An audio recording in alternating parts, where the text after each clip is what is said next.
Hello everyone. Telemedicine is the most use of medical information exchange from one site to another via electronic communications to improve patient clinical health status. Telemedicine includes a growing variety of applications and services using two-way radios, emails, smartphones, wireless tools, and other forms of telecommunication technology. Starting out over 40 years ago with demonstrations of hospitals extending care to patients in remote areas, the use of telemedicine has spread rapidly and now becoming integrated into ongoing operations of hospitals, specialty departments, and home health agencies, private physician offices, as well as consumer homes and workplaces. Telemedicine is not often separate medical specialty. Products and services related to telemedicine are often part of a larger investment by healthcare institutions in either information technology or delivery of clinical care. Even in the reimbursement fee structure, there is usually no distinction between services provided on site and those provided through telemedicine, and often no separate coding required for billing of remote services. Telemedicine and telehealth are interchangeable terms, encompassing a wide definition of remote healthcare, patient consultations via video conferencing, teletransmission of still images, e-health including patient portals, remote monitoring of vital signs, continuing medical education, consumer-focused wireless applications, and nursing call centers, among other applications. While the term telehealth is sometimes used to refer a broader definition of remote telehealth care that doesn't always involve clinical services, telemedicine is closely allied with the term health information technology. However, HIT more commonly refers to electronic medical records and related information systems, while telemedicine refers to the actual delivery of remote clinical services using technology. What services can be provided by telemedicine?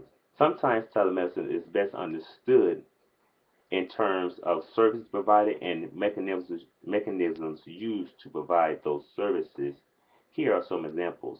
Primary care and specialty referral services may involve a primary care of allied health professionals providing a consultation with patients, or a specialty as specialist assisting a primary care physician in rendering a diagnosis, or a remote patient monitoring, including home telehealth uses devices to remotely collect and send data to a home health agency or remote diagnostic testing facility, or consumer medical and health information includes the use of internet and wireless devices for the consumers to obtain specialized health information, online discussions to provide peer-to-peer support, one-on-one encounters.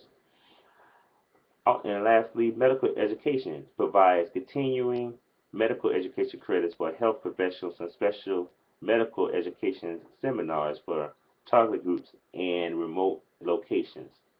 Remote consultations is much easier to schedule than an in-person visit. A recent study found that scheduling an appointment by phone takes over 8 minutes on average, and 63% of that time is spent transferring the call from one staff member to another. How is technology socially constructed, and how do human actions shape the technology? Well, telemedicine is being adopted across the U.S. Consumers are benefiting from 24/7 access to nurses and doctors and having a peace of mind. Employees are benefiting from reduced absenteeism and improved productivity of their employee as more likely care is provided. Providers are exploring more application of telemedicine, and the benefits spans across all stakeholders. Another study found that people who connect to doctors via apps are far less likely to cancel. That's a big improvement over the in-person option where 12% of the patients either don't show up or cancel at the last minute.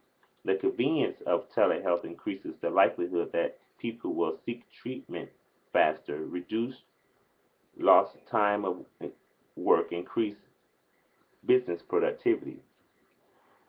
About 15 million people will receive telecare this year, and the most explosive growth is primary care. 500,000 patients will see a primary care physician using a secure internet connection this year, and that's twice the number seen in 2014. Remote consultations is much easier to study than an in-person visit. A recent study found that scheduling an appointment by phone takes over 8 minutes on average, and 63% of that time is spent transferring the call from a staff member to another. Describe the meaning ascribed to the technology by one or more social group. For over 40 years, telemedicine has been used to bring healthcare services to patients in distant locations. Not Not only does telemedicine improve access to patients, but also allows physicians and health facilities to expand their reach beyond their own offices. Given the provider shortages throughout the world in both rural and urban areas, telemedicine has a unique capacity in increasing services to millions of new patients. So these groups of people, to these group of people, this technology is a lifesaver with big positive effects. How is this technology affecting human behaviors? Some human behaviors are changing towards going to doctors or waiting too late for critical checkup that is long overdue. In a way, negative attitudes are being swayed to gain the care that is needed.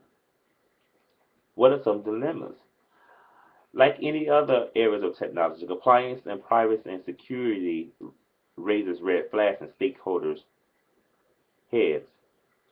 Privacy and security laws questions can become challenging in telehealth settings because of the nature of the data and the ways it is being used.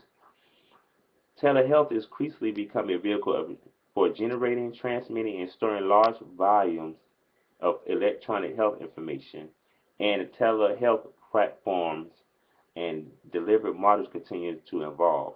The ways in which providers are creating and using health information are constantly changing. There are at least three categories of privacy and security laws issues that can create highlighted challenges in telehealth settings: data management, sharing data management responsibilities over other providers, and privacy and security risks during the telehealth encounters. Also, until recent years, with their few exceptions, medical reimbursement for fee-for-services telemedicine is generally wasn't available. The reasons for this were complex, but the most immediate problem to the coverage of telemedicine is that telemedicine did not meet the requirements for home health financing administration, for an in-person face-to-face contact between providers and patients. Thus, most medical consultations through telecommunication technology were eligible for payment. Now, medical reimbursement for telemedicine and telehealth services is divided into three areas, such as remote patient face-to-face services, seen via live video conferencing, non-face-to-face services that can be conducted either through live video conferencing or via store and forward telecommunications services. And lastly, home telehealth services. In addition, national and local coverages determination may alter or expand services that are eligible for reimbursement. Thank you.